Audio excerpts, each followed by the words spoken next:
Hi,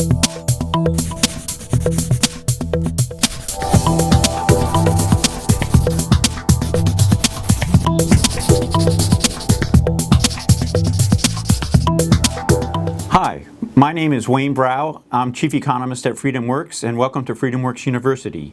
Today we're going to talk about the theory of the firm. Business firms play an integral role in our economy, turning raw materials into the products that we all use in our everyday lives. Businesses can take many formats, such as sole proprietorships, partnerships, or corporations.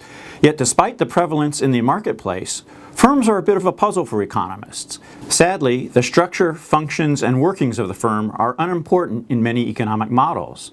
They are assumed to automatically turn inputs into outputs. But understanding what firms are and why they exist is important, because they play an important role in resource allocation. Economists stress the benefits of markets and the power of bottom-up decision-making that guides markets to efficiently allocate resources without any central decision makers. But firms are the exact opposite. Hierarchical structures with top-down management. So why do firms exist? Why do we need them if markets are so powerful? In short, economies are actually a mix of hierarchies and markets. And there are very good reasons that firms organize and replace the price system with internal top-down management structures. One reason is that there are costs to conducting business transactions. For example, if I own a factory and need to hire workers every morning, it would be very time-consuming and expensive to do business. I would have to find the right workers with the right skills, negotiate wages, and educate workers for the tasks they need to do to complete the job. Ronald Coase referred to these costs as transaction costs and suggested that one reason firms exist is to minimize these costs of doing business. Although many transaction costs are small, they accumulate quickly. Long-term contracts tend to arise from integrating parts of the production process in order to reduce the number of transactions necessary, and therefore reduce the cost of doing business.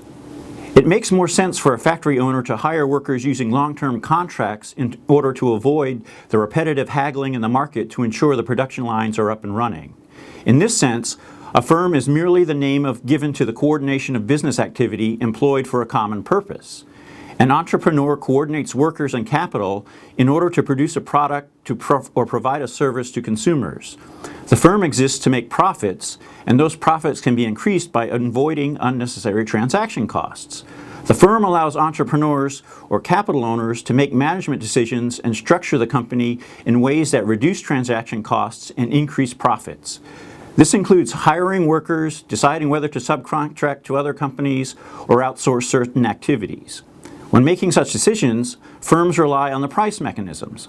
Offices do not typically manufacture the paper or staplers they use, but instead turn to the market in order to acquire these inputs.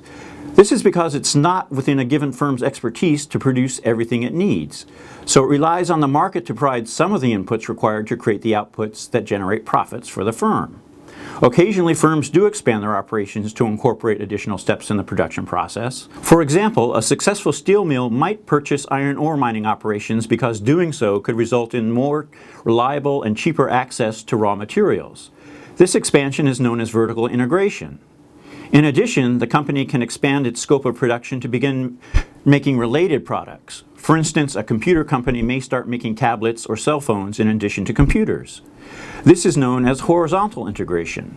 All of these decisions about how to structure and define the proper scope of production for a business are the job of the entrepreneur or capital owner, who is responsible for coordinating the production process.